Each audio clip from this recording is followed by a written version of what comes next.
If Josh shows up, he shows up. Exactly. Said he wanted to be home by 7:30. Yeah, and it's now 9:13. What's up, everybody?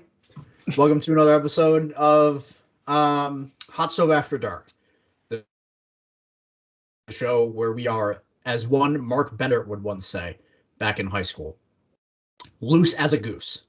This is a show where we talk about not sports things, because sports aren't cool, other things are cool. I'm your host, Zack. I'm here with Mark. Josh might join us at some point.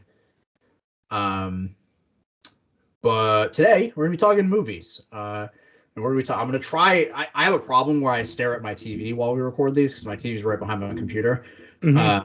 So I'm gonna try not to do that, even though you do it all on. the time. I do it all the time. There's boxing on behind me, or behind Mark. So I was just, my mom is watching the Stovey Awards right now, and I was out there for a second. Mm-hmm. And I was doing it while I was out there, like on the episode. You could see me very clearly staring at my TV while somebody else was talking. So I'm going to try not to do that this time. Anywho, what we're going to be doing is we're going to be talking about movies, and we're going to be talking about our favorite movies of 2021. Let me see if I can change I want to get myself more centered here. The microphone sounds great while you're moving everything around. Yeah, we're doing a lot of that. Right? Oh, yeah. Yeah, 100%. Okay, anyways, we're going to be talking about our favorite movies of 2021. 2021 is now over. This guy, De Los Santos, has 280 or 265 amateur bouts in his career. How old is he? 53? He's 22. That's unbelievable. It's good for him. He turned pro 4 years ago. He was an amateur until he was 18 and fought 265 times. He was fighting once a week, basically. Yeah. That's unreal. He's my new favorite boxer. Anywho, like I said, Josh might join us at some point, but if not, who cares? Because Josh doesn't watch new movies. He only watches like booby comedies from 2002. Huge American Pie, the Naked Mile guy. So I wonder if Josh actually likes American Pie. I don't think we've ever talked about that. Yeah. I don't care for Pie. So I'm kind of a sucker for the really bad sequels. Yeah, those, like that genre that I call booby comedies, they don't excite me. Like that's not really something I'm interested in. They were the type of movies I would be watching Comedy Central at like 12:30 in the morning when I was like 11 years old, and it would be American Pie, The Naked Mile, like that sort of thing. I bet this is the best. I get to see tits and laugh at fart jokes. It doesn't get better than that. This De Los Santos guy, by the way, is bombing on the other dude. So, this is going well. Anyways, we're gonna stop doing that. Stop doing that. He's 13-0 with 12 knockouts in his pro career as well. All right, stop doing that. No more boxing talk. He's 230-30 in his amateur career. He fought like 6 times a night for 2 years. It was crazy. Yeah. What we're gonna do, we're gonna talk about movies. We're gonna talk about our favorite movies of 2021. Mind you, we haven't seen everything. This is normal prefaces for a list like this. Number one, we haven't seen everything. We're human. We don't see everything that comes out. Especially stuff that comes out, since the both of us live in, comparatively to the rest of the country, the middle of bumfuck nowhere. So we don't get movies that come out in limited release often, unless you're me and you live in Rochester and you have a theater like the Little Theater here that plays independent cinema. It's an hour drive for me to the closest like art house theater. So an hour drive for what? Could you repeat that? It's an hour drive for me for like the closest art house theater that'll show any like Red Rocket or anything like that. It's 15 minutes down the road. It's just in downtown Rochester. It must be nice. Yeah, it was. I went today.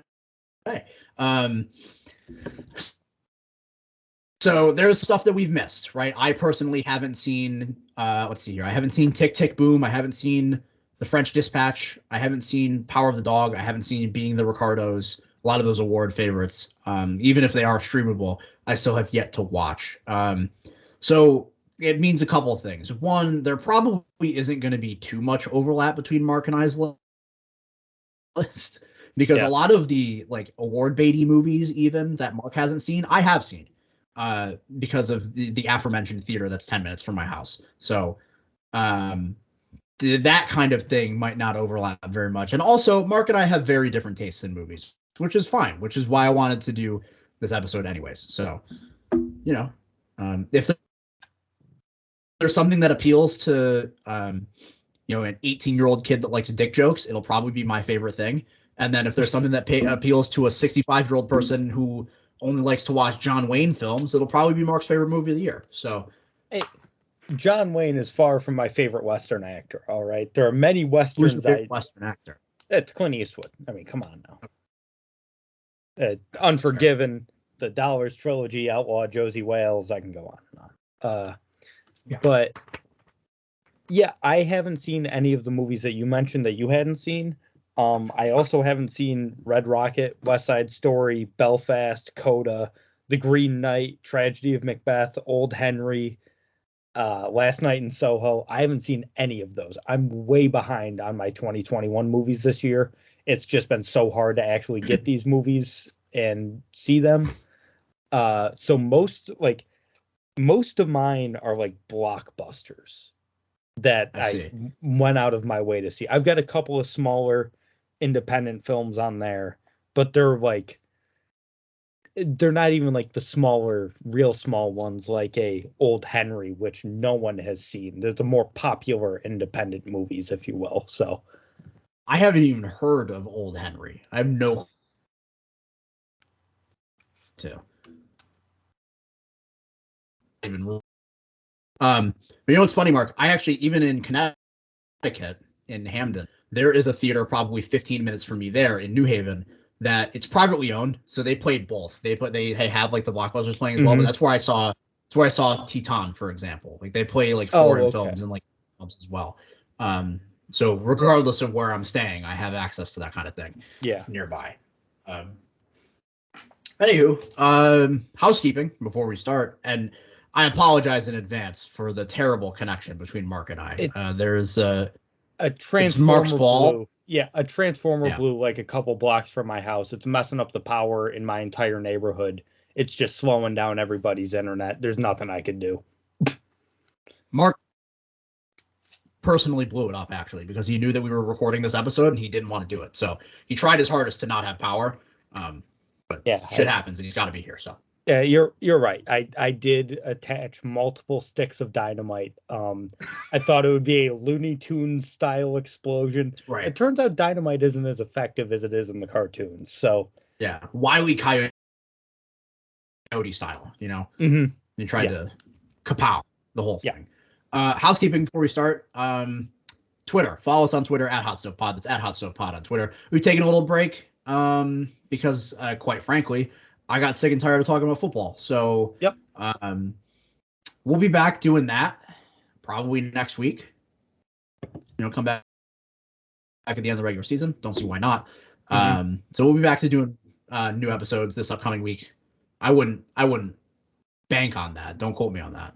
We might not do a new episode this week. Who the hell knows? We'll see what happens. At the very least, I move back to Connecticut in 2 weeks, so we will for sure start doing episodes at the end of January, like once I move back and everything. Also, here on the YouTube side, in the meantime, we might do some more like After Dark kind of stuff. Who knows? Also on the YouTube side, subscribe to the channel, hit the like button, hit the notification bell after you subscribe, so you know that when we drop shit. And then comment on the video. Let us know what your favorite movies of 2021 were. If you've seen any new releases that have come out in 2021. We don't know if Josh has seen 1 or 101 movies that have come out this year. No idea. And we may never know because he probably won't show up for I doubt it.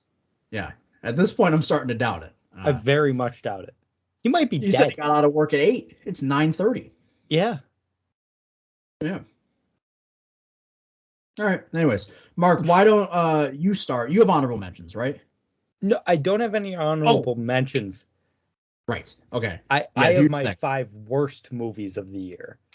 Okay. You do that. So I'll start at number 5. And that's Space Jam: A New Legacy. I hated this movie. People who've watched our movie episodes before know I rate every movie I see out of 100. This got a 30. I think this movie stinks. I don't think it's funny. Nothing about it is endearing. I think it's so stupid. The only halfway decent joke was the Michael Jordan joke, and I saw it coming a mile away. But they still went for it, and they still gave it a shot, so I'll give them credit for that. And LeBron is a fine actor, so I'll give him that. He's a better actor than Michael Jordan. It's plain and simple. That's fair. But LeBron was funny in that one Amy Schumer movie, Trainwreck. Yeah, he's very good in Trainwreck. Yeah. Amy Schumer's not good in that. But. No, but the dynamic he has with Bill Hader is very funny.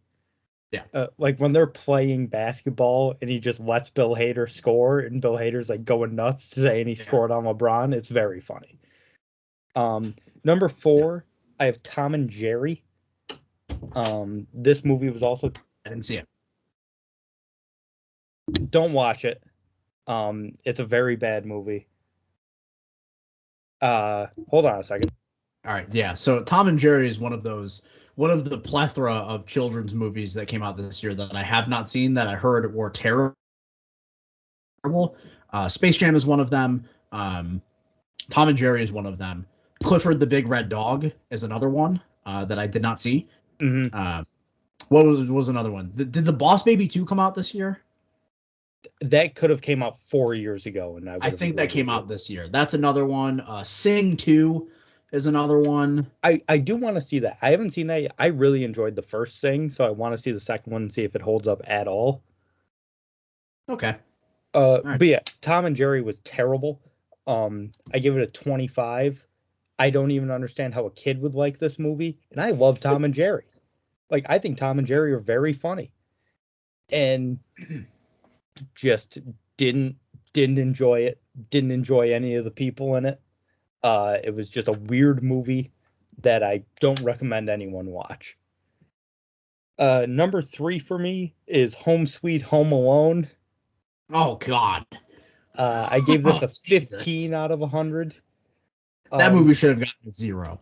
That once again, I don't even understand how a kid can like this movie. I understand it's a kid's movie. I gave it 15 points because I like what they tried to do. And they tried to make the new Wet Bandits like sort of sympathetic characters. I think that's an interesting way to take it. They just did a terrible job. I mean, god awful. No one in the movie was likable. And it sucks because that kid was fantastic in Jojo Rabbit. And I was hoping he was going to be good in this, and he wasn't. So Home Sweet Home Alone is my 3rd worst movie. My 2nd worst movie is Dear Evan Hansen. I saw this in theaters because a free ticket was offered to me. And even seeing it for free, I couldn't enjoy it. It was so bad. I don't like the Broadway musical either. I've seen a recorded version of the stage musical. I didn't like that one bit. Oh yeah, I heard it's actually terrible. It won a million Tonys, and nothing about the main character is redeeming. My stepsister, who is currently going to Carnegie Mellon for stage design for theater, so she knows everything about musical theater. Yeah, it's one of her least favorite things. It's so bad, dude. It's like. Yeah. The main character is a piece of shit who doesn't get what's coming to him at the end of the play/movie. In the movie, I can't think of the guy's name. The guy that plays Evan Hansen, who also played him in the Broadway show, looks like he's 48 years old. He looks old. I was just about to joke about how he looks like he's 50. Yeah, he looks younger in real life than he did in the movie. Like, they made him look older for the movie. Nothing about it is good. And again, I really like, again, I can't think of her name, uh, the like girl whose brother killed himself, and he sleazes his way in there so he can kiss her once or twice. Yeah, now he's trying to now Evan Hansen is holding her hand. Yeah, it's a ridiculous plot, but she was in Booksmart, and she's very good in Booksmart, and I really like her. And it's not Jonah Hill's sister; it's the other one. And I just wasted time. Amy Adams is in it. It's such a good cast, and it's just wasted, and I hated it. But my worst movie of the year, at a 0 out of 100, is a movie directed by a singer. And that singer is Sia, who did a movie called Music. Oh, buddy. When I tell you this movie is offensively bad. Can I stop you for just 1 second? Sure. I actually knew this movie existed. I saw a TikTok the other day that was just a list of random video essays. Mm-hmm. And I liked it, so I could go back to it because I like watching random video essays. One of them was about this Sia film. Mm-hmm. I didn't know it existed until earlier today. Yep.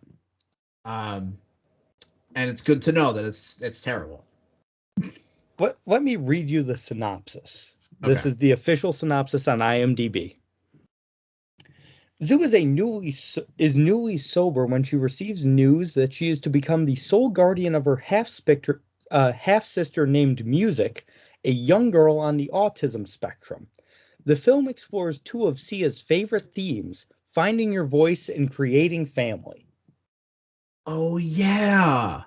I did hear about this because I heard that it was terribly ableist. Sia almost got canceled for this movie. Right. I remember that now. Now I remember that. And I like Sia. I think she's got an incredible voice. And I heard she was directing a movie. And I was like, oh, this will be interesting. And then I heard how terrible it was. And I watched it about a month ago. I was offended watching this movie. You're right. It is terribly ableist. It just shits on the autistic character the entire time. It's unbelievable how terrible this movie is. I gave it a 0. There is not a single redeeming quality about this film.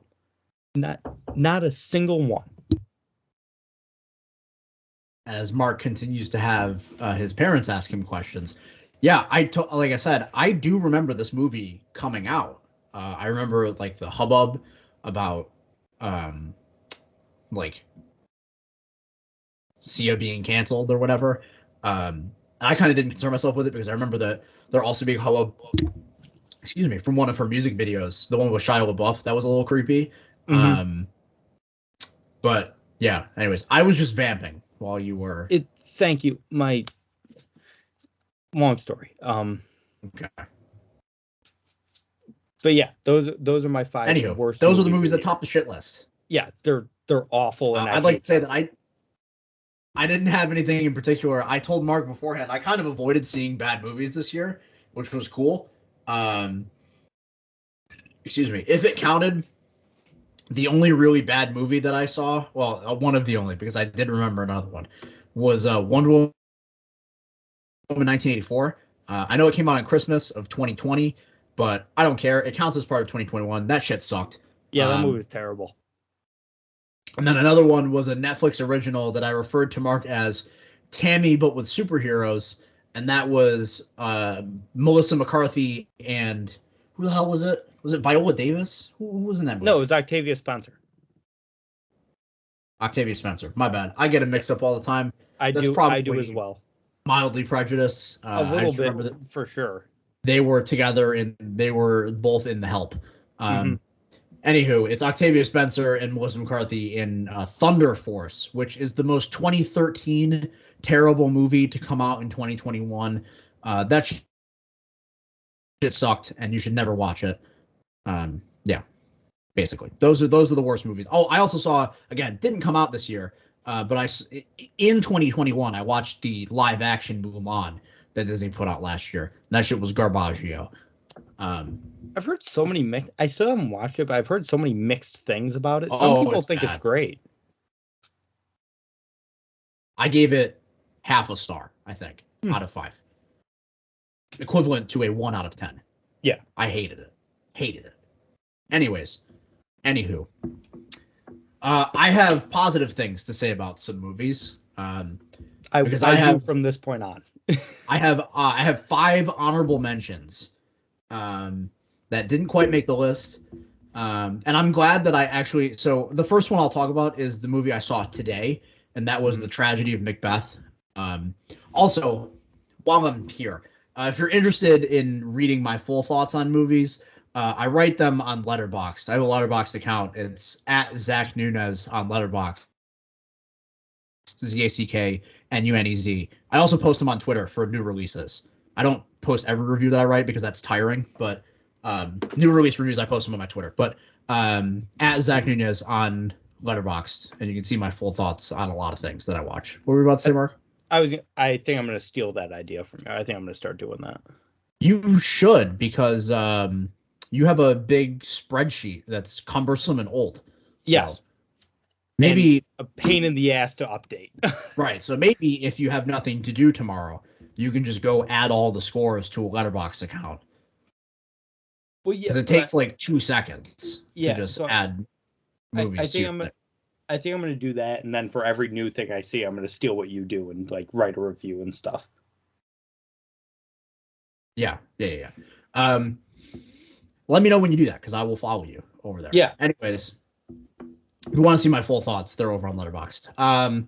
Tragedy of Macbeth. I saw that today, and I was just about to say that my favorite thing about it was that I saw it so I could take a movie that I didn't actually think was very good in hindsight out of my honorable mentions. Because I didn't actually, I saw probably 17 or 18 new movies this year.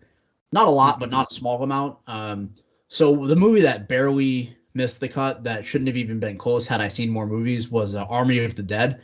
The movie was a lot of fun, and I maintain that, but it has no business being anywhere close to this list. So no, it is fun, and that's the thing is, I feel like some of the movies on my list, I'm like, does this really belong here? And that's why I think my list is going to change a lot when I see all the Oscar movies. Which is why I'm happy that I saw The Tragedy of Macbeth. I liked it. I liked it a lot more in concept than I did in execution. I was very impressed with the movie, which is why it ends up here. And I know that other people will get a lot more mileage out of it than I did. It's absolutely worth watching, 100%. If you are into Shakespeare, or if you're into mainstream people in Hollywood doing artsy-fartsy things, either of those two, it's worth watching. It comes to Apple TV Plus next week, so do check it out. And I wanted to mention it because it was genuinely impressive to watch. Anyways, more honorable mentions. I got 4 more. First one is going to be Red Rocket, which I saw last week. Similar feelings on it that I had to like a couple of movies that I saw towards the end of the year here. I heard a lot of buzz about the movie, and I did enjoy it. What really held it down was Simon Rex giving a truly Oscar-worthy performance. He won't be nominated because he has sex a lot in the movie, so that's a no-no for the Academy. But he should be, and he won't be nominated because he's not in the boys club. He's the Scary Movie 2 guy. He's not Benedict Cumberbatch playing a sad cowboy. Yeah. You know what I mean? I could see him getting the reason I don't think he has. Watch that video that I sent you, by the way. Not even on the short list of a dozen. Oh, really? Yeah. No, he has a snowball's chance in hell, really. Which is a shame because he's fantastic in the movie. I just wish the movie around him was better, which is what kept it from being on the list proper. That's my favorite part about doing these lists is like I can actually complain about them because there are very few movies that come out that I have no complaints about. Yeah. So even in saying positive things, I can give them backhanded compliments. Next one is Nobody, starring Bob Odenkirk, otherwise known as Suburban John Wick. Yep. I wish I didn't have to make that comparison, but the two movies are very similar. And not John Wick. Bob Odenkirk is great in the movie, and it's worth watching just for the end shootout scene with him, Christopher Lloyd, and the RZA together shooting a bunch of people. It's fantastic. It was the first movie I saw in theaters in 2021. Saw it back in theaters finally, and I had a great time. I absolutely recommend watching it. It was one of the most fun experiences I had watching a movie this year. My fourth honorable mention is going to be the first hour of Halloween Kills. That movie fell off a cliff in the second half, and by fell off a cliff, I mean bad. The first half, though, was kind of everything I wanted in like a modern slasher movie. Like, it was just Michael Myers showing up and fucking people up, and the kills were brutal, and we were having a good time. And then they went to a hospital, and some deranged guy, some short, fat, Danny DeVito looking ass showed up, and they thought he was Michael Myers, and it was bad, and the movie tanked from there. But the first hour of that movie was really cool, and as a horror fan, I was very satisfied with the first 60 minutes of Halloween Kills. The rest of the movie sucked, though. I just like to say also that Fred Van Vliet just one-upped Lance Stevenson. Fred Van Vliet just dropped 20 points in just over 4 minutes on the quarter. Oh my goodness. All right. My last honorable mention is going to be one of the most like divisive movies I've seen this year, from what I understand of people talking about it, and that's James Wan doing his best coked out Giallo impression in Malignant. If you like James Wan movies, you know that there are two things that he really likes, and that's hypnotherapy and fog. And both of those things are in Malignant. The movie is kind of fucking crazy, and I respect it. I respect it wholeheartedly. I had a lot of fun watching it, and I didn't understand why people didn't like it. It was one of my favorite horror movies of the year. I had a great time with it, and even when most people were complaining about the twist, or like once the eventual reveal, I'll say it wasn't much of a twist, but the eventual reveal in the movie, in that I won't spoil it because I had the movie spoiled for me before I watched it, which was annoying. But I had it spoiled for me, by the way, in a headline of an article. I didn't even read the article. The headline spoiled the movie. Yeah, I remember seeing that headline. Now, I think that was Variety or something, because Variety and Hollywood Reporter both went on a streak of just spoiling massive movies this year. Yeah, it was annoying. Yeah. Those are what the hell. Anyways, I like Malignant a lot, and I hope other people watch it, because I think you should give it a chance, and it's fucking weird. But I think that we should, especially for a filmmaker like James Wan, we should really be out here supporting, similar to Joel Cohen with The Tragedy of Macbeth. We should really be out here supporting our favorite filmmakers wanting to do weird passion projects, as opposed to just like forcing James Wan at gunpoint to make more Conjuring movies. But, you know, Malignant was cool. Those are my honorable mentions for the year. So we're going to move into our top 10, our tippy top, the 10 movies that we thought were good this year. Mark, we're going to start with you. What's your number 10? My number 10 is Zack Snyder's Justice League. I gave this an 83 out of 100. This just shows how few movies I actually saw this year. Usually my top 10 will be almost entirely made up in the 90s, but I only have 4 90s and above in my list this year. I really like the Snyder Cut. I do. I do as well. I think because Justice League, the original cut, is a bad movie. Just a not very good, plain looking, just boring superhero movie. And I think Zack Snyder really gave us a much better film in the Snyder Cut. And it was memed with the Jared Leto Joker thing. Dude, we live in a society, right? Listen, The fact that he didn't actually say that in the movie pisses me off. The fact that they only did that for the Right. trailers. You should have said it. Batman. I don't even know how to do his voice because he sucks. Hey Batman, we live in the society. That's what he should have said. But do I think it was too long? Yes, I think it was too long. It was fucking 4 hours long. There's no reason that movie should have been 4 hours long. I kind of digged it. I kind of digged it. I kind of dug it. If it was 3 hours and 15 minutes, I would have given it a higher score probably. But there's just certain things that I think dragged, like when Bruce Wayne is visiting Aquaman and they have like the bar scene, and then there's like 3 minutes of Icelandic women singing and like sniffing Aquaman's sweater. It's like that doesn't need to be there. Come on. Like there are certain things in the movie I think dragged, but I really liked this. I've seen it probably 3 or 4 times.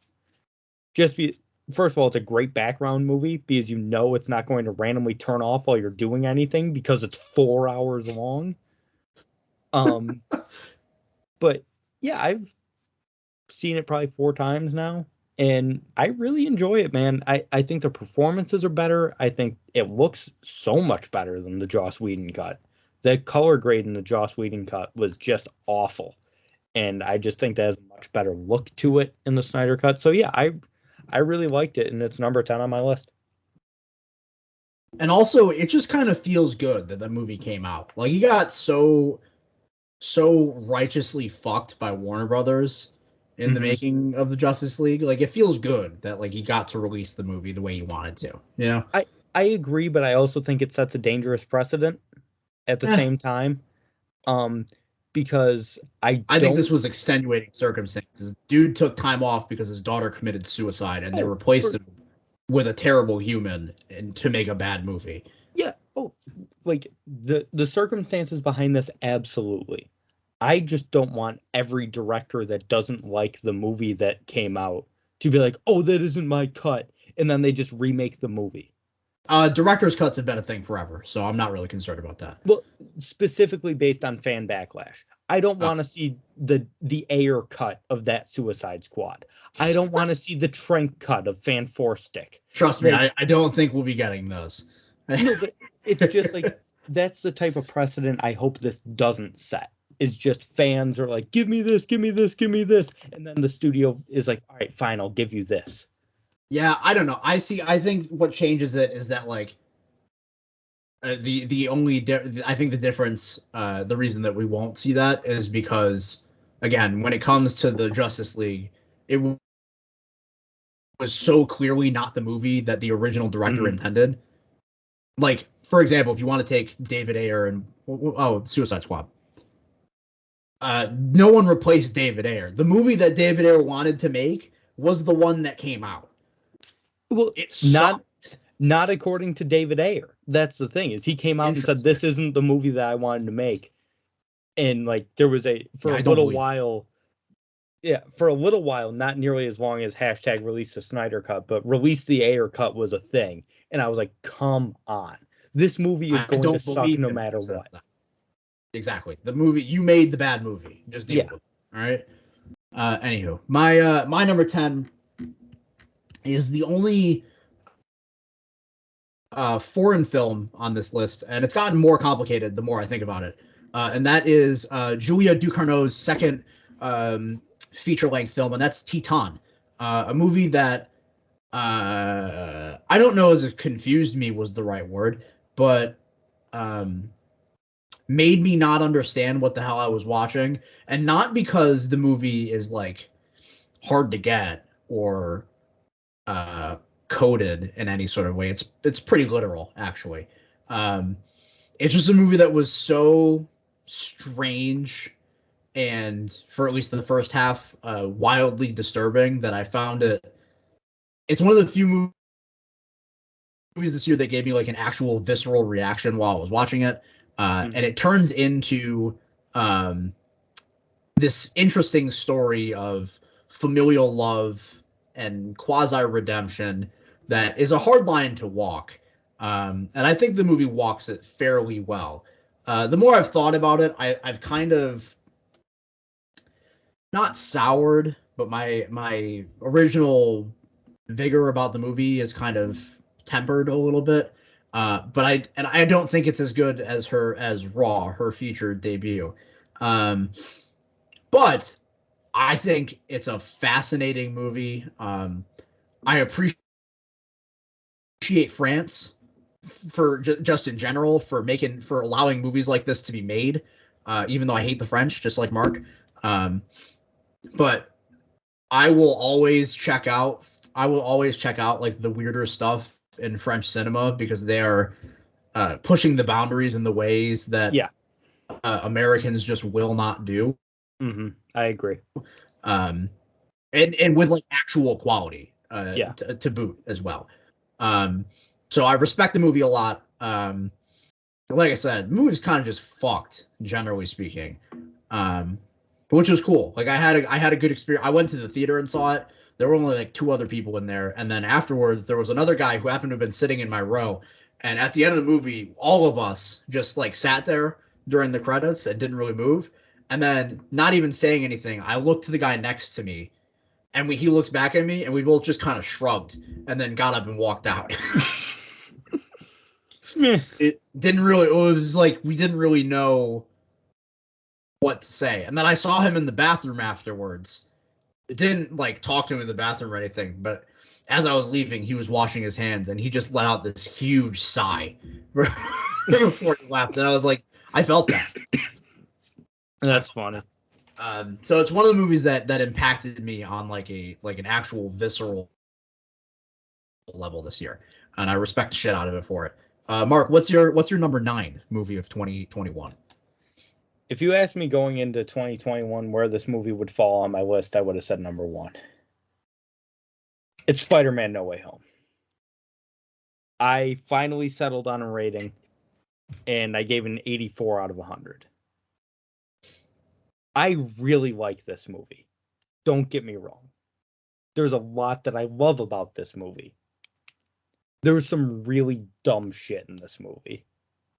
And I thought about it. It took me well over a week to finally nail down a rating on this. Usually I'm pretty good within like a day. And a second time watching it with all of the commercials to boot. Yes, with commercials and weird Hebrew subtitles randomly popping on the screen at sometimes. The camera that may have been recording the theater screen may have been out of focus and off center for most of the film. The movie that Mark was watching 100% legally, by the way. 100%. Yeah. But there's a lot of stuff I love about this movie. And is it fair to spoil this by now? No, I don't think it is. I didn't think so either, so I wasn't planning on it. There are just some plot elements that I think I wouldn't forgive if it wasn't a Spider-Man movie. And if I didn't love the characters, I'm telling you right now, if this wasn't a Spider-Man movie and I didn't love the characters that were in it from like previously established movies, I wouldn't like this at all. I would think it didn't make any sort of sense. And just thinking about it that way, I can't possibly sit here and say it's as good as Homecoming or Far From Home, just because I think those movies are airtight almost in terms of their storytelling. And I really don't think No Way Home is. And like I said, there's parts of this movie that I love. I cheered, I cried, I was a Spider-Man fanboy, but at the same time, just looking at it from a pure filmmaking perspective, I'm like, yeah, a lot of this doesn't make sense. But it was going to be in this list regardless, just because it is a Spider-Man movie. And even if I see all of the movies I haven't seen yet, and I think they're all better than Spider-Man, it will still be number 10 on the list. But it's just hard for me to sit here and say it's any higher than that. I disagree. It's for the same affordances that I grant, like the time travel in Endgame, for example. Like, yeah, they're geniuses. They kind of just figured it out. Like, cool. Like that. those kind of general coincidences that I think you're referring to are things that I don't hold against a movie like that. Candidly, I don't. And that's fair, but like, at least I think like at least they explained the time travel in Endgame well. Like I don't know as if they did. Ant-Man just least, kind of happened to have shown up, and then they were like, "Hey, figured the thing out," and then they figured the thing out. That was kind of it. At least they explained the rules well, I should say. They very much established, like, and they went out of their way to say, no, these are different timelines. Like, this is not like Back to the Future. They went out of their way to do that, and I give them credit for that. And I think Spider-Man No Way Home just didn't do a good enough job of establishing what the rules were of the movie.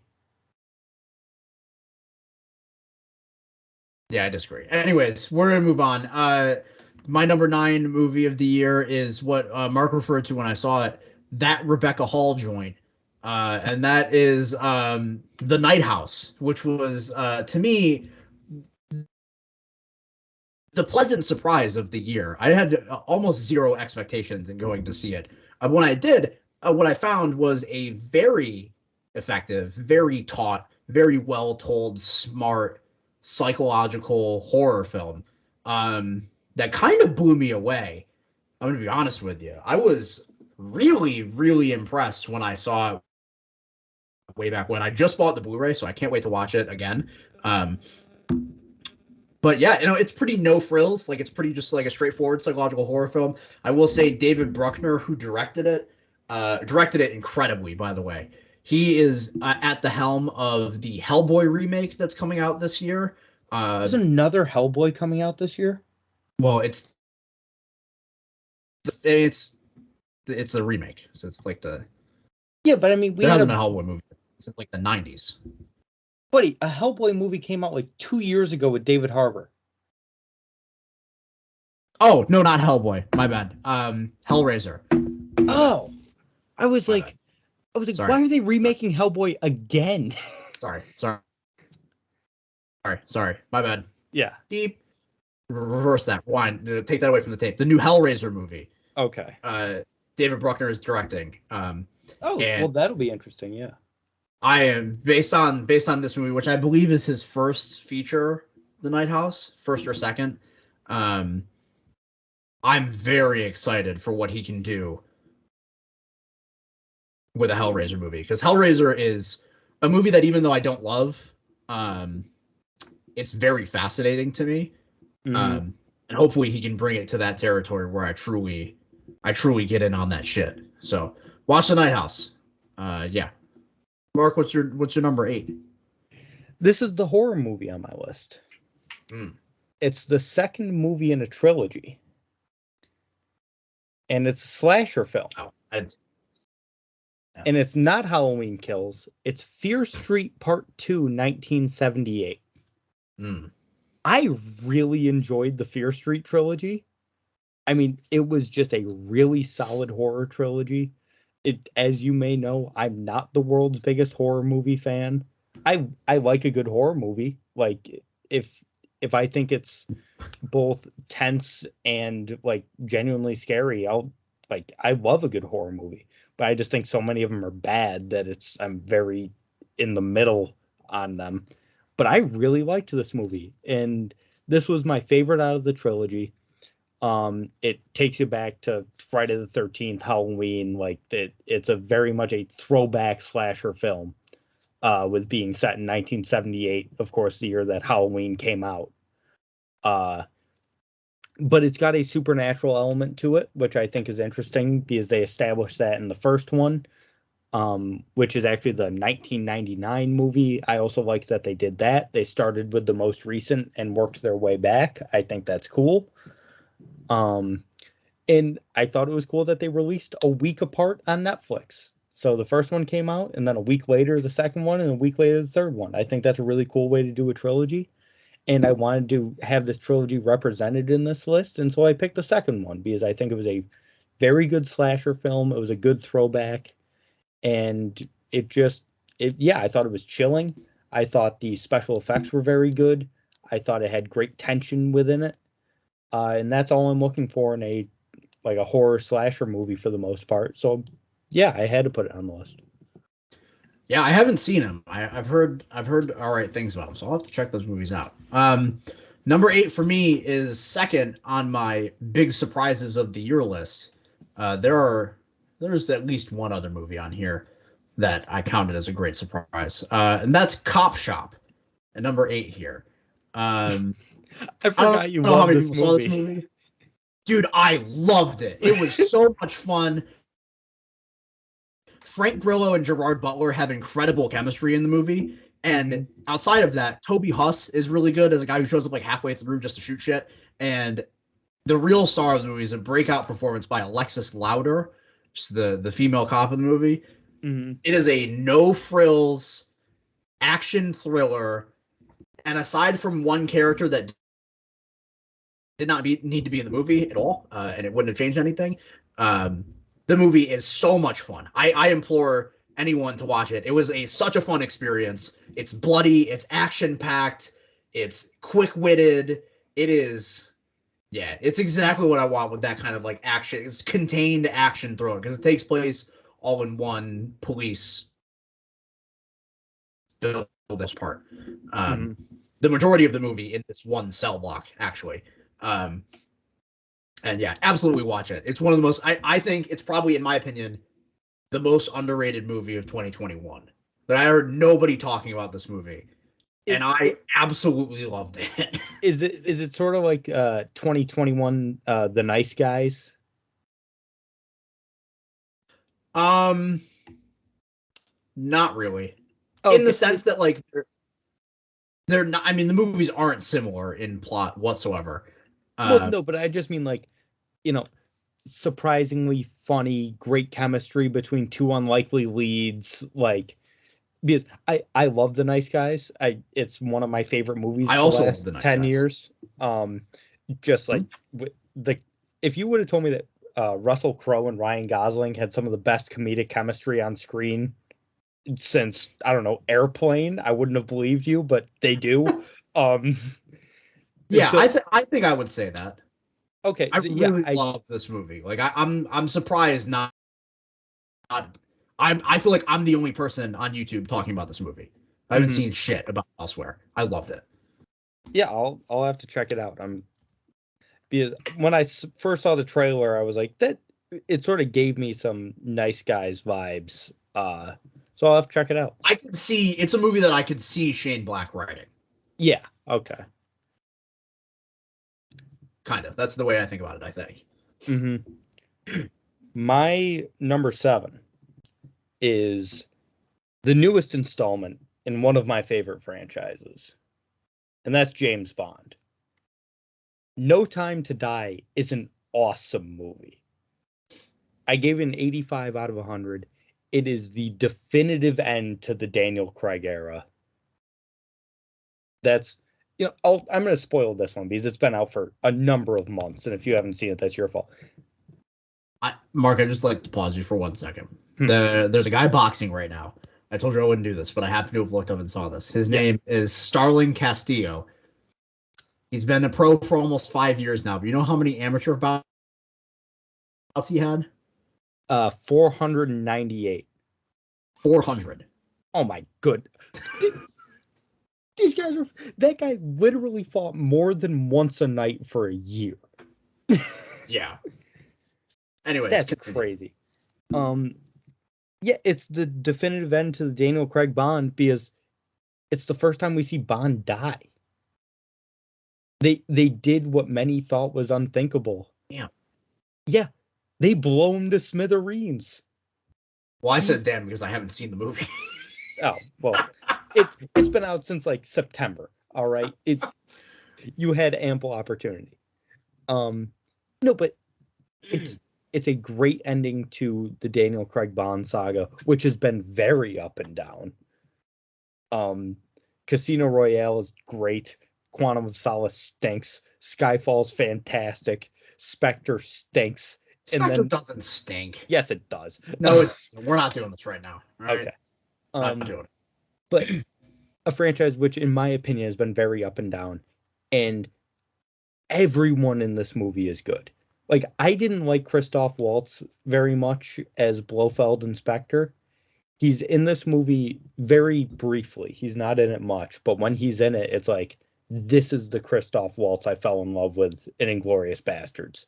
It's like he's got that suave evil about him that should be in a villain that he's playing, especially someone like Blofeld, who's been around for 50 years. Like, everything, like, I went into it with low expectations, to be honest with you, because I was like, Spectre, who knows with these Craig Bond movies. It blew me out of the water. I really, really enjoyed this movie. I gave it an 85 out of 100. It's just a really fun, action-packed Bond film with some great emotional moments.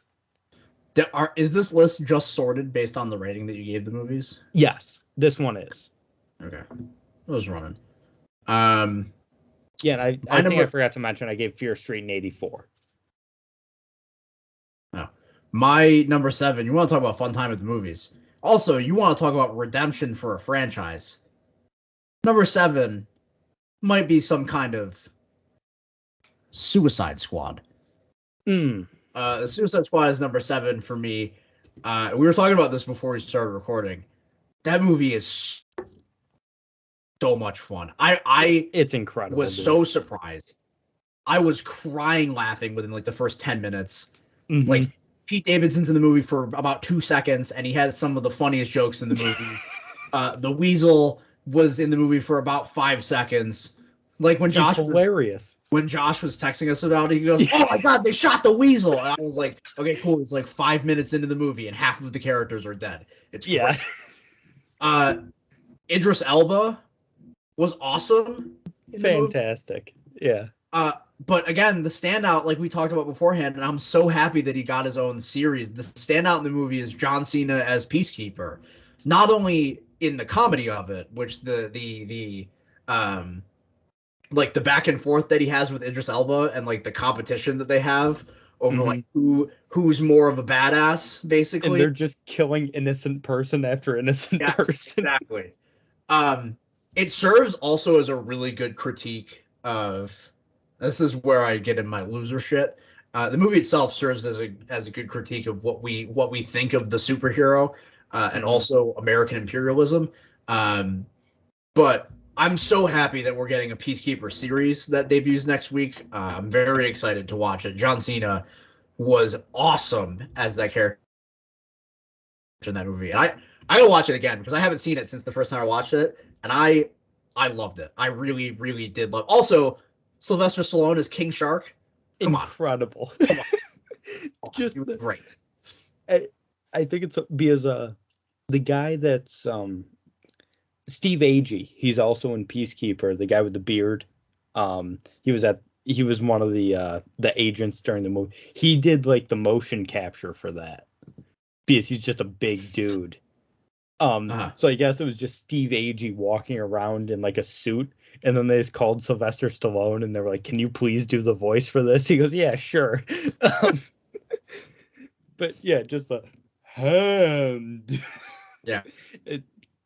I love that movie. Well, I'll talk about it more later. But my number, what are we on? 5? 6. 7. Oh yeah, you're on 6. Yeah. Yeah. My number 6 is King Richard. This is my first like not blockbuster, or like Fear Street was really popular just because it was straight to Netflix and people were talking about it, but it wasn't a blockbuster. I really liked this movie, but it is very much carried by the performances of Will Smith and Jon Bernthal. Will Smith is going to win Best Actor, just plain and simple. This is his Oscar role. He's excellent. It is the best performance I've seen this year. Jon Bernthal as well was excellent as sort of like their coach. And that guy is going to win an Oscar within the next 2 years. He's going to find that role. Whether it be supporting, lead, whatever, he's going to win an Oscar. And it's just It's such a well-acted movie. The two girls that play Venus and Serena are also excellent. It's a great story. It's a really feel-good sports movie, which I am always a fan of. Uh, Even though you basically know what the outcome is, because one of them is still playing professional tennis. Despite the fact you know the outcome, it just makes you feel good throughout the movie. And like I said, it's very much carried by Will Smith and John Bernthal giving two of the best performances of the year. Interesting. It's another movie I have not seen. It's on HBO Max. I'll check it out. But Mark, I gotta disagree with you. Even though I haven't seen the movie, my number 6 pick is what has the actual best performance of the year. Move over, Will Smith as King Richard. Move over, Benedict Cumberbatch as Sad Cowboy. We've got Nicolas Cage as Sad Truffle Hunter in Pig, which is my number 6 movie of the year. Another movie. This rounds out the biggest surprises of the year list, because I knew pretty much nothing about the movie going in. I heard that it was like a Neon put it out. Neon distributed it, which immediately had me interested because they've quickly taken over as my favorite film distribution company, I guess. Partially because they haven't bought into like the Twitter film averse like A24 has, but that's a different argument for a different day. And it's Nicolas Cage as a truffle hunter. What I didn't expect the movie to be John Wick about a pig. I didn't expect that, even though it's kind of what I heard from some people, which is frankly insane, having now seen the movie, because it is, I referred to it when I was talking about it to someone not too long ago. I referred to it as arguably the quietest movie of the year. Nicolas Cage in it is unbelievably understated, and just quiet and pensive and thoughtful. And the movie has surprisingly a lot to say about the culinary world, and it's surprisingly emotional at the end. It's one of the 2 movies this year that ended. The end credits came on to the screen with just natural sound in the background. It was that and Red Rocket, actually. And I thought it fit perfectly. It's a movie that, in many ways, likens a lot of the way that the movie is audio-wise in terms of how quiet it generally is. Similar to the isolation that Nick Cage's character feels living out in the woods in Oregon. Yeah, I thought it was a beautiful movie. I really did. And Nicolas Cage, again, to me, gives the best performance I've seen this year. It's going to be a shame when he doesn't get nominated for an Oscar. Yeah. It's going to be a real goddamn shame. But I'll always have it. And that's all that matters. So yeah, Pig is number 6 for me. Good movie. My number 5, we just talked about. It's Some Kind of Suicide Squad. I gave this movie a 90. This, like we were just talking about, this movie's fucking awesome, man. I had a blast seeing it in theaters. I watched it again on HBO Max and loved it just as much. It's just, yeah, like you said, it's hilarious. The first 5 to 10 minutes are just absolutely insane. They really are. It's kind of nuts for the first 10-15 minutes or so. We're going to introduce you to all of these characters and kill 90% of them. Everything about this I really loved. You didn't mention him, so I will. David Desmelchian as Polka Dot Man. Just hilarious with the thing about how he sees his mom everywhere. He's just like looking at all of them, and they're just these fat old women. Great bit, and he's great. The random guy that they bring on them or bring with them on the mission. I can't think of his name, but he's just a guy, and he's just sort of there. And Polka Dot Man is the only one who knows he's there. It's so funny. It's James Gunn is one of my favorite directors working right now. This guy only puts out good movies, plain and simple. Even like I think the Scooby-Doo movies he wrote were good. Like everything this man writes and or directs, I really enjoy. Like the live action Scooby-Doo movies? Yeah, he wrote those. Like the ones with Sugar Ray in them? Yeah. Interesting. He wrote those scripts, and okay. I really get a lot of enjoyment out of those movies. I wouldn't say they're good, but I think they're fun and just a good nostalgia watch. But he's one of my favorite directors working. I think he knocked this out of the park, and it was the perfect palate cleanser we needed after that god-awful 2016 Suicide Squad. That's fair. And I just love that he kept the best parts, which were Margot Robbie as Harley Quinn and Joel Kinnaman as Colonel Rick Flag. He was like, yeah, you guys stick around. You were good in the first one, so we'll keep you around, and we'll just change everything around you. Yeah. And it worked perfectly, and I love this movie. Yeah. My number 5 is, we're starting to get to the top 5 in this list. I think each of them kind of are what I would consider to be everything I want in X genre of movie.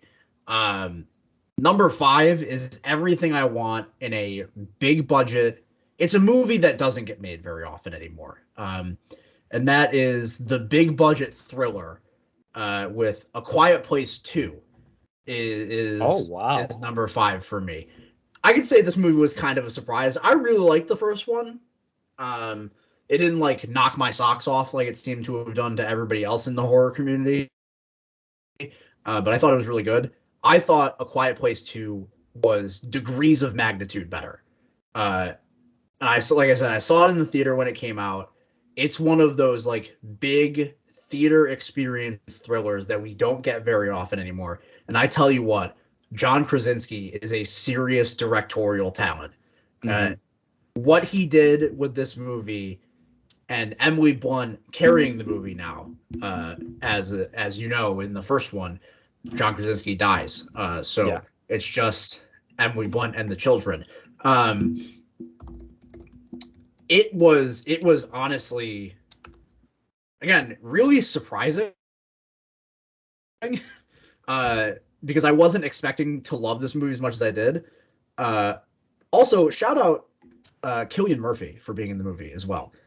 He's just kind of there. Wasn't expecting to see him there, but he plays a very large role in the film.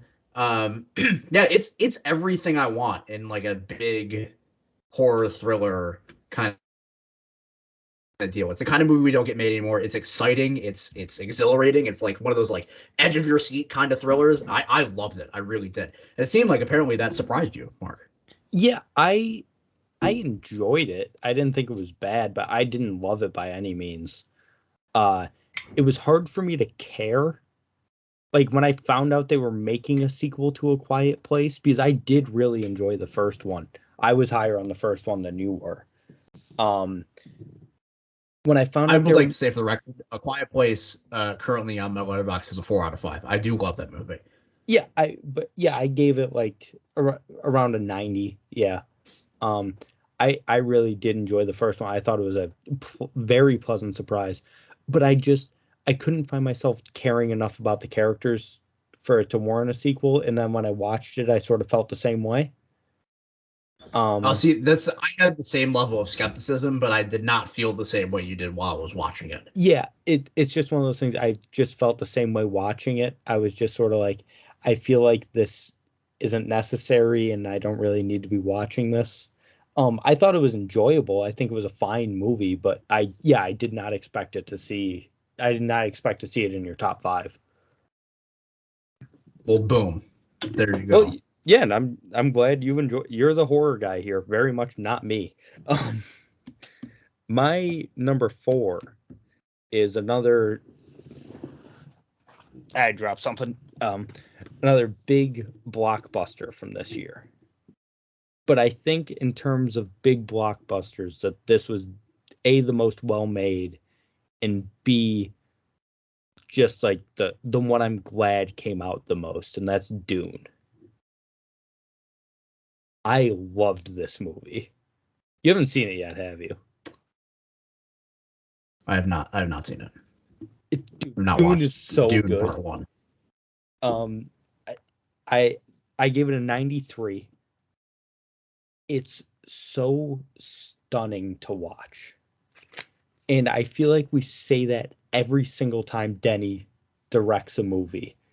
It's just like when you watch it, it's like just a totally different experience in terms of just watching a movie. And the desert is in movies is so often just a barren landscape, and it's just the opposite of a place you want to be. I have never seen a desert look so gorgeous in a film. You're just looking over vast landscapes of sand. And you're like, that's one of the most beautiful landscapes I've ever seen. And all it is sand. And then you add in the actual special effects of like the worm looked fantastic. There was this like shield that people have over their bodies, and they did such a cool job with it because it's like a blue sheen over their bodies. And then when a weapon gets close, it just immediately turns bright red. And it lets you know, like, this is danger. Like, everything about it from a visual standpoint, from a storytelling standpoint, I thought it was excellent. Obviously, it's based on source material, so the story is sort of laid out for you, but you still have to adapt it. You would think that being based on source material, but it's based on Dune, so the story isn't really laid out for you. That's what I was going to say, is it's such a complicated source material that you really need to make it, sort of tight and easy to comprehend, because I have a soft spot in my heart for the David Lynch Dune. I think it's fun. I think it's cute, but you very much couldn't make it in 1984. It was just impossible to do. But I think they knocked it out of the park with this one, and all the acting was phenomenal. Oscar Isaac might have the best hair beard combination in the history of Hollywood. He looks incredible in this movie. But Timothée Chalamet is the next Robert De Niro. Just in terms of a great actor that can do just about anything. Everything I've ever seen him in, I'm like, yeah, he was probably the best part of that movie. And I've seen him in comedies, I've seen him in dramas, I've seen him in dramedies, like everything I see him in, he has a different role, and he's just as good in every single one of them. So I love Dune. I've seen him in a movie be groomed by Armie Hammer. Yeah, and as weird as that movie is, especially in hindsight, knowing what we now know about Armie Hammer, he's still great in it, and he's still the best part of that movie. Yeah. Yeah. Number 4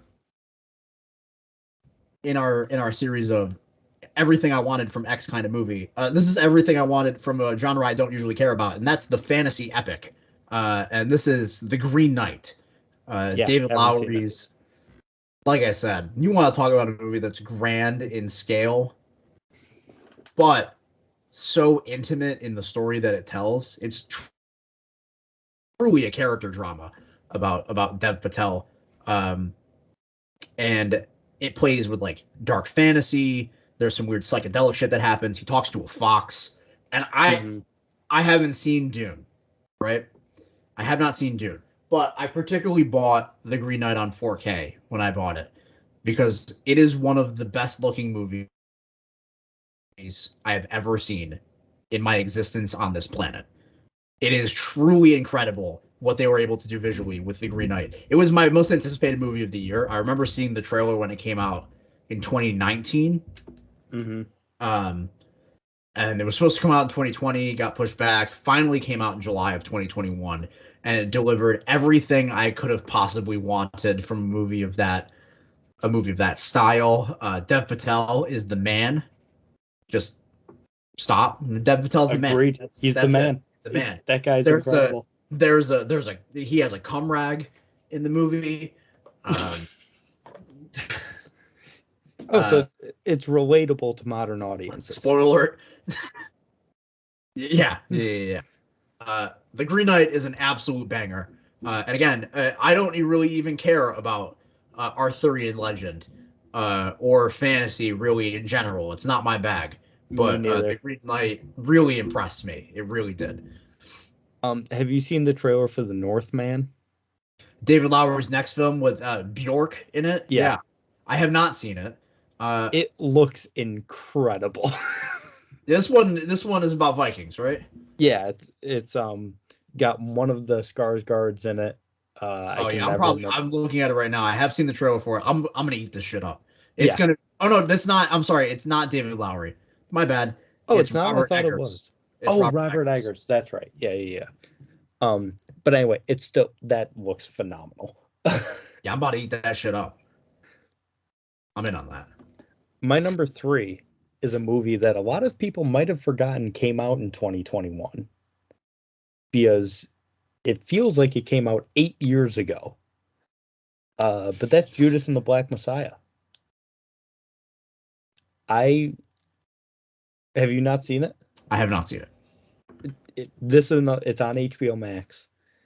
Lakeith Stanfield, Daniel Kaluuya. It's phenomenal.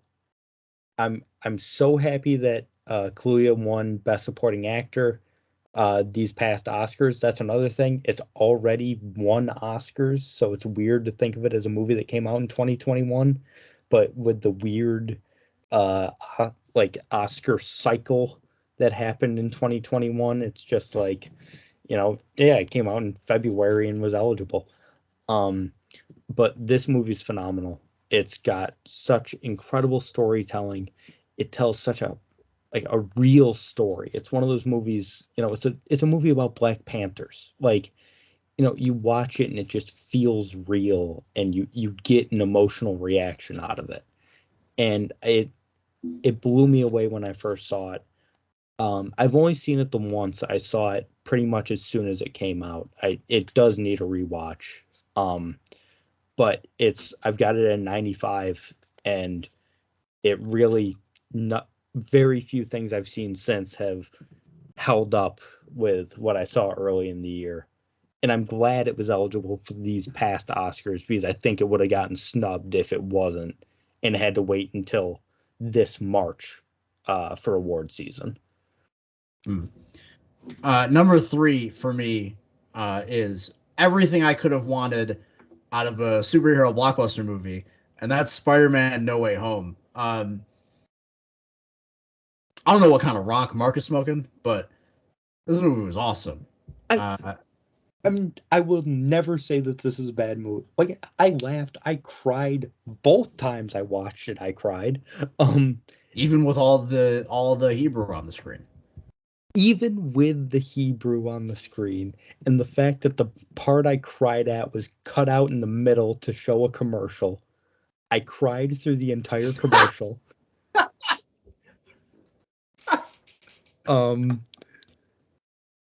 Listen, I do really like this movie. Like I said, it's just hard for me to overlook some of the shit that's in it. You know what your problem is, Mark? You intentionally spoiled the movie for yourself before you saw it. See, but that didn't take away from it for me. That has nothing. I have a feeling that it did. No, that has nothing to do with the points I took off of this movie. Here's why. Because I think what it did is it might have taken away a little bit from the theater experience of the movie. Because I walked in the movie not knowing shit about it, and I had laughs. I had surprise, which is what Mark did not have. I had oh my god moments that Mark didn't have because he had already spoiled it for himself because he's a loser. And there were some surprises in it for me still. There were some things I did not know going into the movie. Mark got a hold of the entire script and read it before he watched the movie. That's not true. And I don't know, man. I this is one of those things where similar to I don't know, insert superhero movie here. Whatever one you want to say, right? There's a bunch of things that I kind of just look past because they're superheroes, so they kind of just do shit. You know what I mean? So like all I'm really looking for in a big budget superhero movie is a few things, right? I'm looking to be entertained. I'm looking to not be treated like an idiot by the movie. And I'm looking also to, there was another point that I had in my head that I kept trying to make and I keep forgetting, and then I keep remembering it and keep forgetting. I like the movie. That was it. I liked Spider-Man's. I will say I didn't have the best theater experience, but it wasn't because of that. It's because there were two 14-year-olds that were sitting on the floor directly behind my chair and kicking it every single time something exciting happened. That sounds terrible. It was like being behind a baby on a plane, or in front of a baby on a plane. It was awful. It like they either just like snuck into the movie or had tickets elsewhere and wanted to sit with their friends. They also talked every time like something happened, and they cheered at very much the wrong moments, which I won't spoil right now, but I think Nunez knows what I'm talking about. They cheered at like Jon Favreau eating a bagel or something like that. They cheered. They gave a huge ovation that wasn't deserved. I know what you're talking about. Yeah. They gave a huge ovation that wasn't deserved, and it annoyed me. I remember my point, by the way. Yeah, my point was on fan service. And this is what I think actually the movie does really effectively. Is it has all the fan servicey bits that you kind of want, but in true MCU fashion, because I point to Endgame on the same exact point. Except Endgame was a little different. It was a culmination of like 24 fucking movies. Anyways, what I think Spider-Man No Way Home does so well is that it has a metric fuck ton of fan service in it. But what I felt is that even through all of that, it stood on its own as a singular Spider-Man movie. Mm-hmm. It didn't use it as I'm looking at you, Matrix Revolutions. It didn't use it as a crutch to be able to just be like, hey, look at that thing that you liked 15 years ago. Doesn't that cover up from the Matrix fact that this Resurrections? Thing sucks? Yeah, both of those movies suck. All right, Matrix Revolutions is bad too. Oh, I agree. I don't like any of the Matrix movies. The new Matrix movie, I think, might be bad on purpose, but that warrants a different conversation. Mm-hmm. Anyways, I'm looking at you, Matrix Resurrections. Don't be like that. Be like Spider-Man. Have fan service, but also have it stand on its own as its own singular movie. Mm-hmm. Don't treat me like I'm an idiot. Just because, like, I'm going to come to the theater and do the haha thing when a thing shows up from forever ago. Now, I want an actual movie. Beyond that. And Spider-Man No Way Home gave me a goddamn movie. Gave me an exciting movie. With that Jamie Foxx was still the worst part of. Just like he was in Amazing Spider-Man 2. I disagree with you there. I disagree with you. The Lizard was worse, but that's beside the point. Well, I was going to say the Lizard and Sandman. Yeah, that's beside the point. I don't like the fact that they had. Sandman actually had no business being in the movie. That's absolutely none. Especially because in Spider-Man 3, not only was he the best part of that movie, but he had an arc that was resolved. Yep. Like that. There was no business in Sandman being in the movie.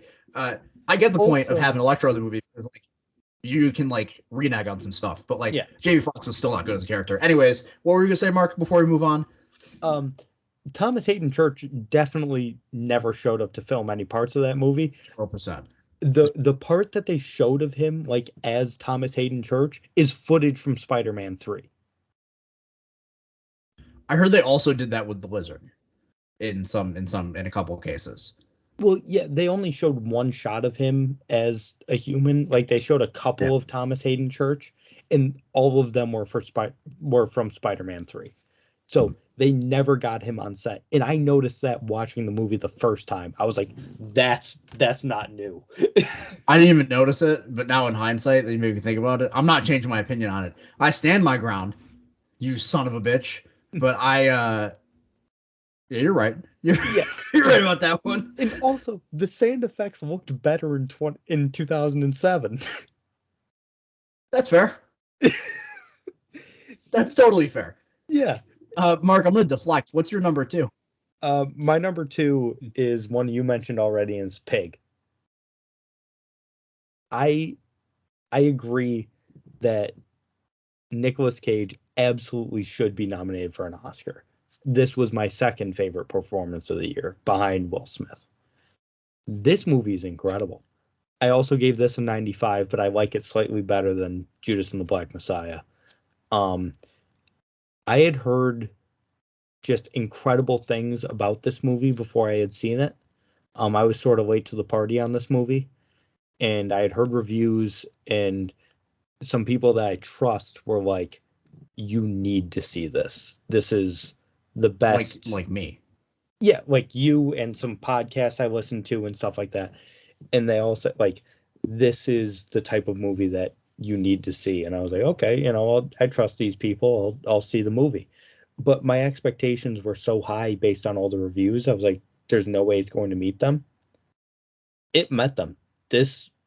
You said it perfectly earlier. It says so much while doing so little, in a sense, because Nick Cage is so understated. Before the show, I mentioned the movie Mandy.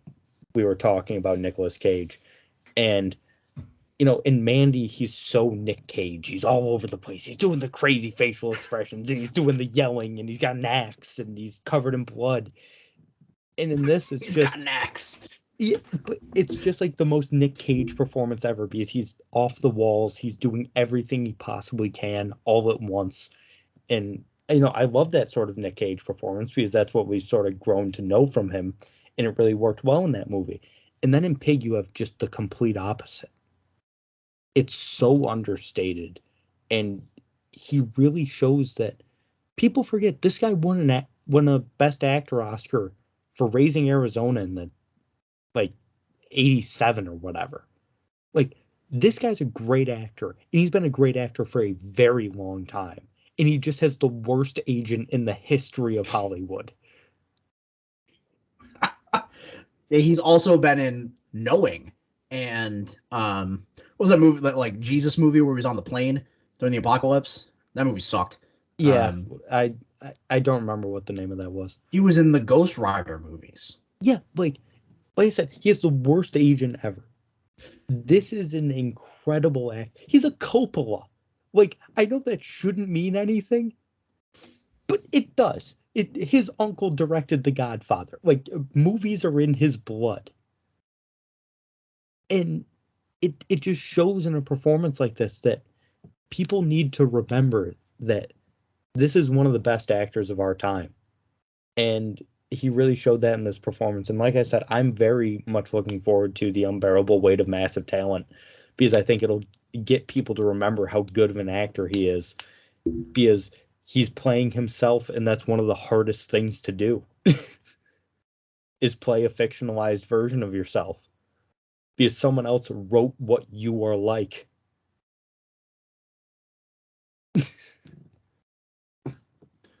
Yeah, number 2 for me is a movie you haven't seen. The last 2 movies on this list are the 2 movies that kind of exemplified my film-going journey in 2021. I talked about at the beginning of the paranormal that I wanted to rediscover my love for film. I haven't really done that in 2020. It is what it is, right?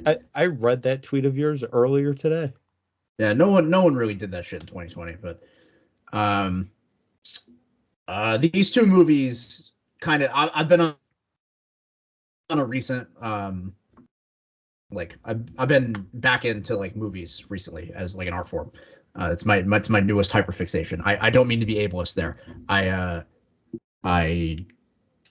just like movies a lot. Anyways. Yeah, see ya. Yeah, see ya. Not like you. See ya. Anyways, the number 2 on here is what reignited that, and it's what happens when you're feeling terribly burnt out in a state that you don't live in, or that you live in now that you don't know, and then you see a movie from one of your favorite directors of all time, and you kind of feel disappointed in the first half of it, but then the second half of the movie happens, and it's one of the best movies that you see of the year, and it makes you so happy, and it re-inspires your love for film while also making you hate nostalgia because nostalgia is stupid. And that is Last Night in Soho. Edgar Wright is one of my favorite directors on the planet. He's directed some of my favorite movies of all time, and to see him dip into a horror adjacent film, I don't. It was not really a horror. I mean, it kind of is. It isn't. She sees dead people, so like technically, it's a thriller, right? It's a movie. It I don't really know how to describe it. It's a movie that I admittedly while I was watching it didn't really quite know where the movie was going, and then some things start to happen. And when things start to click into place, it was a movie that I ended up loving. My favorite part about the movie though was the end of it, and not because I necessarily agreed with everything that happened in the end, but what I respected the most was that the movie. And maybe it's my small pea brain that couldn't figure this one out. But while I was watching it, like the last 15 minutes of the movie, my thought of who was the good guy and who was the bad guy just kept flip flopping back and forth. Like something would happen, and I was be like, "Damn, that sucks. You're the bad guy." And then something else would happen, and be like, "No, that's the bad guy." And then another thing happened, and be like, "The first person was the bad guy." It was just like this constant pulling the rug out from underneath me. That again, maybe I'm just stupid. I don't know, but I thought it was fun. I thought it was pretty exciting. And Edgar Wright makes bangers and only bangers. And that's my number 2 movie of 2021. I think we have the same number 1. Which honestly kind of upsets me. Partially because it's a movie that you saw presumably yesterday. Yeah. I watched it yesterday, yes. Yeah, a movie you saw yesterday. I saw it a couple weeks ago. Mm-hmm. Because again, I live in cool places that get cool things before you do. But it's Licorice Pizza. Yay! Woo! When you described this movie, like after you had seen it and I asked you to like tell me about it and you described it to me, my exact words were, "That sounds extremely like my shit." I gave this movie a 98 out of 100. This is one of my favorite movies, dude. This movie was incredible. I loved it. I love everything about this. The acting is incredible.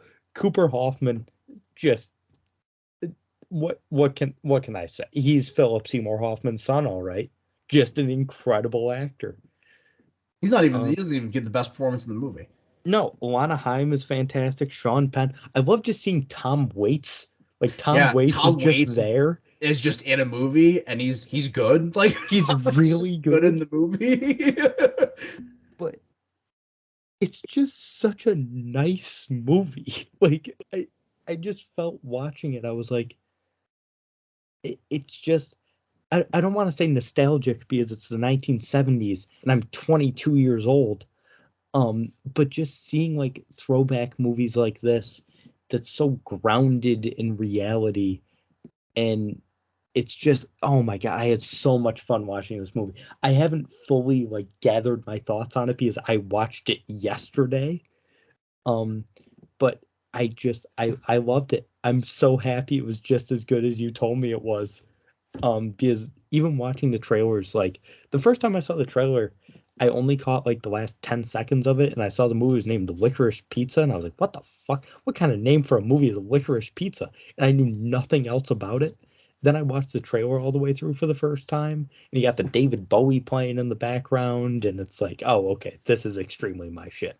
And yeah, I adored this movie, and I can't wait to get this on Blu-ray when it eventually comes out and watch it like once a week. Was your favorite part about it the same as mine, where John C. Reilly shows up as Herman Munster for about 2 seconds? It's so funny.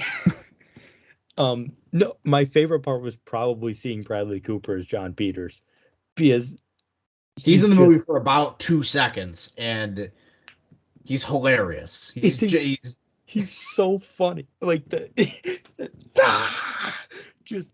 yeah. It was just a great movie. And Paul Thomas Anderson for me is very hit or miss.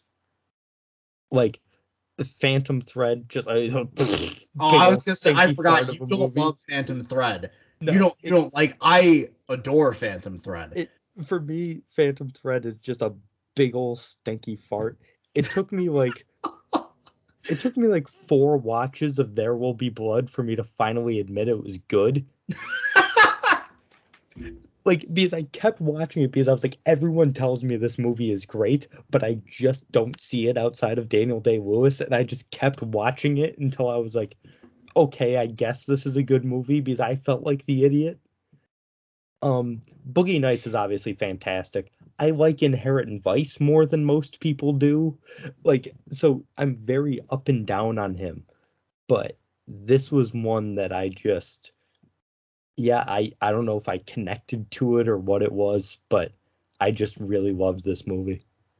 Yeah, I just to add a couple things. So when I saw it at a screening at everyone's favorite independent theater, The Little, here in Rochester, where afterwards we got to have a conversation with Marilyn O'Connor, who is Philip Seymour Hoffman's mother. So Cooper Hoffman's grandmother. The family is from Rochester. And so there was a conversation with her afterwards for probably about an hour or so. And learning at least a little bit about the movie made me enjoy it even more. I didn't realize while I was watching it how much of a family affair the movie was. So there's some things to notice in the movie is that apparently Paul Thomas Anderson and Philip Seymour Hoffman were very close friends. Yeah, I mean, he was in Magnolia and a couple. Right. Yeah, he was in Punch Drunk Love. Yeah, well. Punch Drunk Love as well. Yeah. So much so that like their families vacation together and all that kind of thing. So not that apparently Cooper Hoffman was not the intended pick for the role. It just kind of happened that way. But when you watch the movie, apparently, according to Marilyn O'Connor, pretty much everybody in the respective families are in the movie. So Cooper Hoffman's 2 sisters are both in the movies as like extras. Oh yes, yeah, I didn't even know that. All of Paul Thomas Anderson's kids are in the movie as like extras. Paul Thomas Anderson's partner, Maya Rudolph, is in the movie. I forgot they were together. Yeah. And then what a weird relationship. Alana Haim, her character's family is the Haim family. So her 2 sisters that she does music with as well are play her sisters in the movie, and her parents in the movie are also their parents in the movie.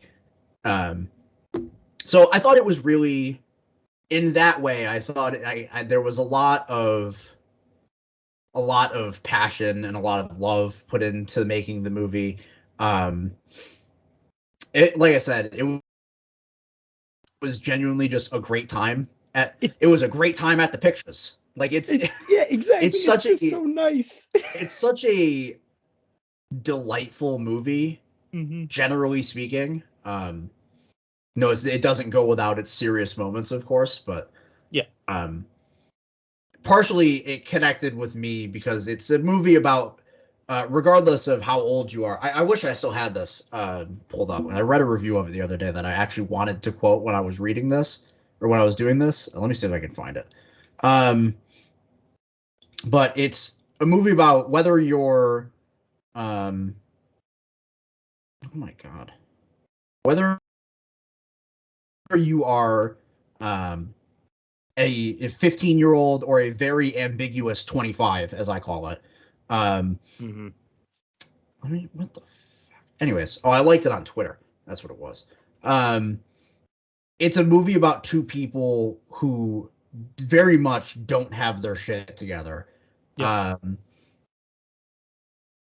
And kind of just stumble through a very low stakes time in their life, trying to figure out what the hell is going on.